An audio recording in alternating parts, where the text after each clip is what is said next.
નમસ્કાર, good morning. સવારની શરૂઆત કરીએ ન્યૂઝપેપરની મુખ્ય હેડલાઇન સાથે. સૌથી પહેલા ગુજરાત સમાચાર. ન્યાયતંત્રમાં પણ ભ્રષ્ટાચાર, જજો ભ્રષ્ટ છે. મદ્રાસ હાઈકોર્ટનું આ કહેવું છે. જજોને પવિત્ર ગાય જેવા માનવાની કોઈ જરૂર નથી. મદ્રાસ હાઈકોર્ટ આ નિવેદન આપી રહ્યું છે. ન્યાયતંત્રમાં ભ્રષ્ટાચારને ઉજાગર કરતી એક તમિલ ફિલ્મ પર પ્રતિબંધ મૂકવાની ના પાડી ભ્રષ્ટ જજોનો મદ્રાસ હાઈકોર્ટે ઉધડો લીધો. ઈરાન અમેરિકાના સામસામા હુમલામાં શાંતિ મંત્રણા ઘાયલ થઈ રહી છે. અમેરિકાએ હોર્મુઝ પાસે ઈરાનના લશ્કરી બેઝનો કચ્છરઘાણ કાઢ્યો. એમેઝોનને ફટકારાયેલો 202 કરોડનો દંડ સુપ્રીમે રદ કર્યો છે. ઈ કોમર્સ રિટેલરને રાહત મળી છે. ઉર્દુ શાયર બશીર બદ્રને અલવિદા કહેવામાં આવ્યું. 91 વર્ષની ઉંમરે તેમણે અંતિમ શ્વાસ લીધા. યુએસની H1B વિઝા લોટરીમાં 4 વખત નિષ્ફળતા છતાંય ગ્રીન કાર્ડ મળ્યું. નેપાળના ટેક પ્રોફેશનલનો આ વાયરલ કિસ્સો. લેબનન પર ઇઝરાયેલની ભીષણ એર સ્ટ્રાઇક, 16ના મોત નીપજ્યા, અનેક લોકો ઘાયલ થયા છે. અમેરિકામાં આજે ઇઝરાયલ લેબનન વચ્ચે શાંતિ મંત્રણા થશે. અમેરિકામાં સ્થાનિક સાથે મારપીટ બદલ ગુજરાતી યુવકની ધરપકડ કરવામાં આવી છે. ભારત શ્રીલંકા વચ્ચે હિન્દ મહાસાગરમાં 57,000 વર્ષ પહેલા પણ રામ સેતુ હતો. બનારસ હિન્દુ યુનિવર્સિટી અને કોલંબો યુનિવર્સિટીનું આ સંયુક્ત સંશોધન છે. વડોદરામાં ગાંજાનો સપ્લાયર પકડાયા બાદ એમડી ડ્રગ્સ પહોંચાડતો મધ્યપ્રદેશનો સપ્લાયર પણ પકડાયો છે.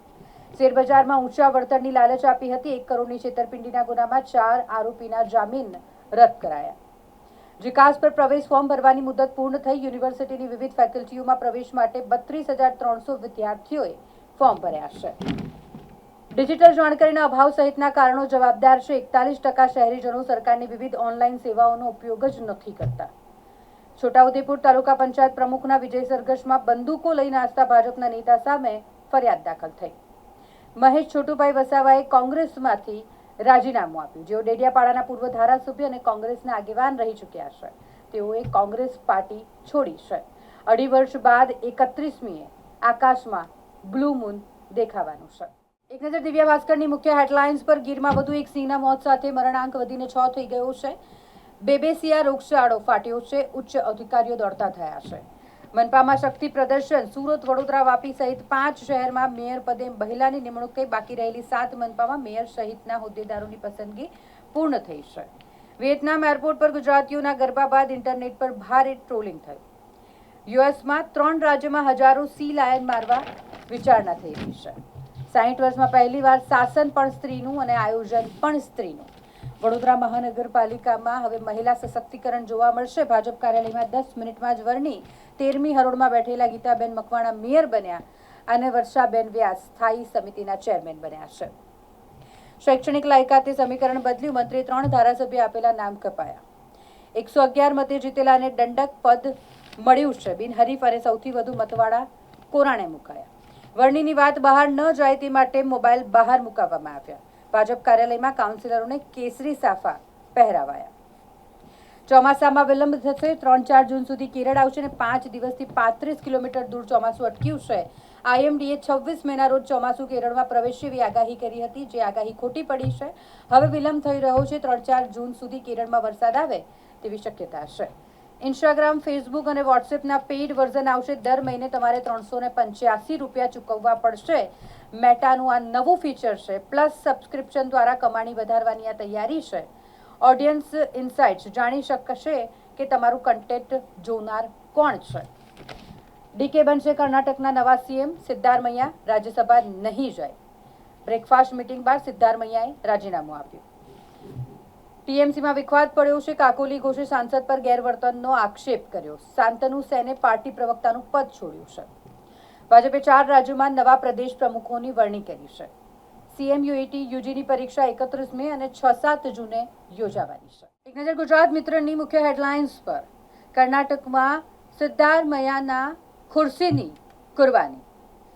તેમના રાજીનામા બાદ સમગ્ર કર્ણાટકમાં વિરોધ જોવા મળી રહ્યો છે. નીટ રીટેસ્ટ માટે સરકારનો મિશન પ્રૂફ પ્લાન શું સક્સેસ જશે? ઘણા બધા સવાલો થઈ રહ્યા છે. દિલ્હી NCRમાં વાવાઝોડા સાથે ભારે વરસાદ, કાળઝાળ ગરમી વચ્ચે મેઘરાજાની એન્ટ્રી થઈ. ઈરાન પછી હવે ઓમાન પર ટ્રમ્પ ભડક્યા છે. કહ્યું, હોર્મુઝ સ્ટ્રેટ પર દાદાગીરી કરી તો ઉડાવી દઈશું, મને ચૂંટણીની પરવા નથી. વોશિંગ્ટનના સૌથી જૂના સાથી આ ખાડી દેશને અમેરિકી રાષ્ટ્રપતિએ ખુલ્લી ધમકી આપી છે. પ્રાદેશિક પક્ષોની કમાણીમાં મોટો ધડાકો થયો છે. રોબોટિક યુગની શરૂઆત થઈ. ટોક્યો હ્યુમનોઇડ સમિટમાં દેખાયો ભવિષ્ય. કેન્યામાં ગર્લ્સ સ્કૂલની હોસ્ટેલમાં મધ્યરાત્રિએ ભીષણ આગ લાગવાની ઘટના.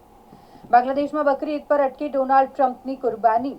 આ ભેંસ અમેરિકાના પ્રમુખ ડોનાલ્ડ ટ્રમ્પની આગવી હેરસ્ટાઇલને મળતી આવતી તેના લહેરાતા સોનેરી વાળ માટે જાણીતી છે. ભારત ચીન સંબંધો પાટા પર લાવવાની કવાયત ચાલી રહી છે. બેઇજિંગમાં એલએસી વિવાદ અંગે રચનાત્મક વાર્તાલાપ થઈ રહ્યો છે. અમેરિકી કંપની 3 મિલિયન સાથે $1.4 અબજ ઐતિહાસિક દાવો. ઝેરી કેમિકલ પ્રદૂષણ મામલે ઓસ્ટ્રેલિયા લાલચોળ થયું છે. સીબીએસઈ પરીક્ષા વિવાદ પર પ્રધાન રાહુલ વચ્ચે શાબ્દિક યુદ્ધ થયું.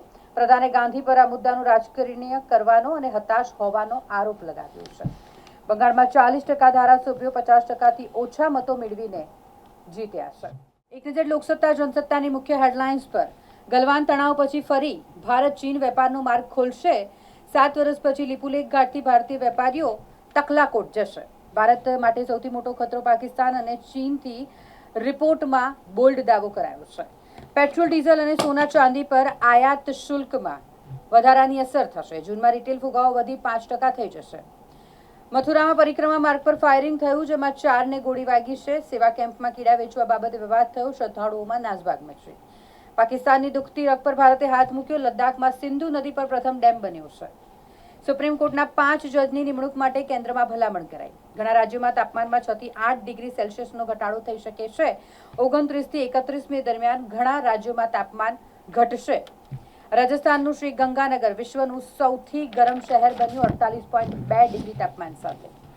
બોગસ ભાગીદારી પેઢી ઊભી કરીને 12 ફ્લેટો વેચી દઈ 4.75 કરોડની ઠગાઈ કરવામાં આવી. નવી બંધાતી સાઇટના ફ્લેટોને ઉચ્ચક ભાવે ખરીદી ગ્રાહકોને વેચાણ કરી આપવાનો સમજૂતી કરાર કરનાર ભેજાબાજ એસ્ટેટ બ્રોકર અને તેના સાગરીતોએ બોગસ ભાગીદારી પેઢી બનાવી. મહેશ વસાવા આમ આદમી પાર્ટીના સંપર્કમાં છે. મનસુખ વસાવાના નિવેદનથી રાજકારણમાં ગરમાવો આવ્યો છે. આમ આદમી પાર્ટી તરફથી હજુ સુધી સત્તાવાર પ્રતિક્રિયા સામે નથી આવી.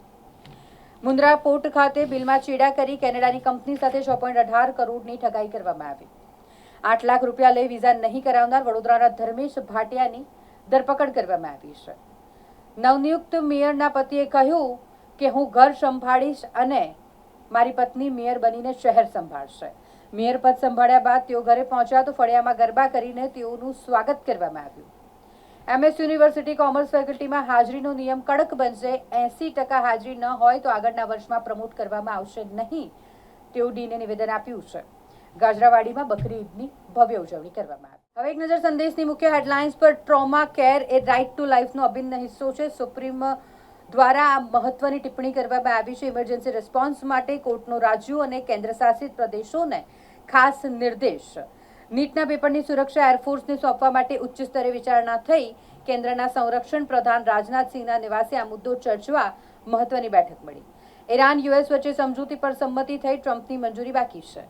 ઇસરોને મોટી સફળતા મળી. ચંદ્રના દક્ષિણ ધ્રુવ પર સપાટીની નીચે બરફના સંકેતો મળ્યા છે.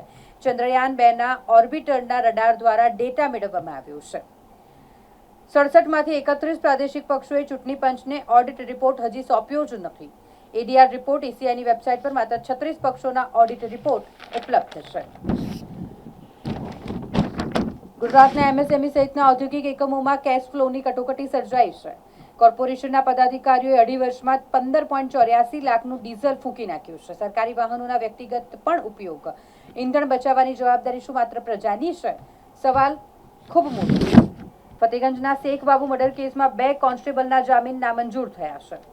અમદાવાદની જય જલારામ શો મિલના ભાગીદારોને 6.18 કરોડની ઠગાઈ. 1 વર્ષથી એનડીપીએસના વોન્ટેડ આરોપીને ઇન્દોરથી ઝડપી પાડવામાં આવ્યો છે.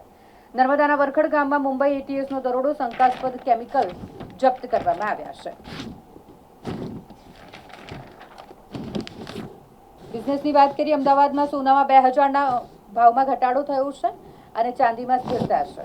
હોર્મુઝનો માર્ગ નિકાસ માટે ફરી ખુલવાની શક્યતા ધૂંધળી થતા ક્રૂડમાં 2%નો વધારો થયો છે. 10,000 કંપનીઓના એમકેપમાં $12 ટ્રિલિયન વધારામાં ટોચની 100 કંપનીએ જ $11.4 ટ્રિલિયન યોગદાન આપ્યું.